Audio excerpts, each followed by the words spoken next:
Hello everyone, I'm Andrew Syrios. This is my brother Phillip Syrios. We are in the middle of the coronavirus epidemic. That's why our hair is a train wreck, because we haven't been able to get any of those barber shops and whatnot. And I suspect a lot of property managers and landlords out there are dealing with some upset tenants, some angry residents who very understandably are upset they've lost their job, they've lost the hours, there are all sorts of situations that have arisen. We've got to make, exceptions, but generally speaking, there's always going to be issues where you have upset residents who are upset either because, yes, you screwed up, or upset because there was a miscommunication, or upset because they're being kind of ridiculous. There's a wide range of situations. You will screw up, you will make mistakes. So how do you de-escalate these situations? How do you get on the same side as the resident and actually come to a solution that's not going to drive you crazy, not going to get you sued, not going to create all sorts of problems, and actually create a happy resident? And Phillip here is the master, one occasionally referenced as the tenant whisperer, so we're going to share some wisdom on it, or at least... I mean, barbershops may not be essential, but your mental state in this situation is kind of essential, and so I think the first thing to just recognize is this is stressful for everybody, including yourself, and honestly, most of your residents are good people. Follow the 80-20 principle, even the 90-10 principle in the situation. You're going to have some people who are very difficult to work with and being unreasonable with everything, but generally, we're all trying to figure this out together. This is difficult on everybody. Have some empathy. Take a breath when you need to. This is going to be hard, but just have that philosophy. But de-escalating is going to be huge with all the stress going on. People's emotions are going to be heightened. So the first thing is make sure you frame the situation correctly. A lot of people are going to be blaming you as being greedy. They're going to be blaming landlords as wanting to take all the money. I mean, generally landlords are often thought of that way. So I'm going to go from the frame of reference as you are going to try to collect all the rent that's owed to you. Not every landlord is going to make that decision, but I'm going to frame this conversation in that way because I think most landlords generally are going to be trying to accomplish that. So the first thing you want to do is make sure you frame it correctly as you are not really the enemy here. You want to frame something that is not you as what you're fighting against. A lot of times that could be the lease, could be what you're trying to frame as the enemy of the situation. It could be what the laws are. It could be the past, what has already happened. I mean, it could just be your company policies in different situations. Now, in this situation, there is a common enemy we can all have, which we all wish was gone, which is this pandemic, coronavirus. You can be on a team with them against this situation and try to figure it out with them. Because every time there's going to be antagonism if you set it up yourself against them. There's only bartering at that point. Can you get them down? Can they get you down? But if you set up a third party, and it really can be these abstractions or actually hard written rules, but like the past, for example, well, a mistake was made, third person. That is a bit of an abstraction, whereas the lease in the law, you have to treat every resident the same. These make it so you're actually both fighting a common enemy and not working against each other, which can only have a win-lose or kind of... You're basically just trading money at that point. It's like, I'm trying to get more money, I'm trying to get less money. It's basically an argument about who can get the most money in a sense like that.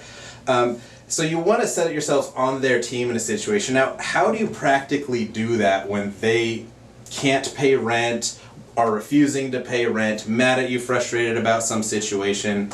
And really, how you sometimes have to frame it is that they aren't going to get the best outcome for them that they want, or it might not even be a good outcome. But what you're looking to find for them, and for yourself ultimately, is the best outcome for them in that situation. It might be a difficult outcome that they have to swallow. It might be a challenging one, but given the circumstances, it might be the best option. So how that might look in this pandemic situation is they lost their job and they can't pay rent, and they're not going to be able to pay rent for the foreseeable future. There's going to be so many unique situations in this. I can't speak to all of them, but I mean, how many people got laid off in the last couple of weeks? It's a lot. Absolute records being broken. So you're going to have a lot of situations like this. So maybe they won't be able to live in the house long term, but that they want to stay there no matter what. And so the optimal situation for them is to continue living there. But the best situation for them with this outbreak, what your lease states, what is in your mind owed to you long term, is for them to move out now so you can try to rent it to somebody who will be able to pay long term and does have.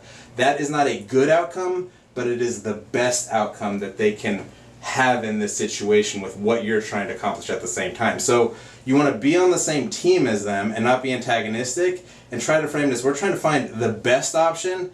A lot of times best is a pseudonym for good. Doesn't mean good, it's just the best option for them given the circumstances, because people are going to have some hard times coming ahead, and we need to work with them to try to figure out the best one. Yeah, and with this situation, you might want to make some adjustments. You know, for example, a lot of people talked about extending or dropping late fees if they can show that their employment was affected by the coronavirus. That makes sense for this. Normally speaking, under normal situations, you don't want to make those changes. You want to have set policies. We have this payment plan structure, for example. Why don't you briefly discuss our payment plan structure? Generally, how our payment plans work is you get one payment plan for a 12-month lease, and you basically have to get all of your rent paid by the end of that payment plan. You have to be back on schedule, and we have some basic rules around how we structure those. But you get one payment plan for a 12-month lease, doesn't get rid of late fees, but it just prevents an eviction.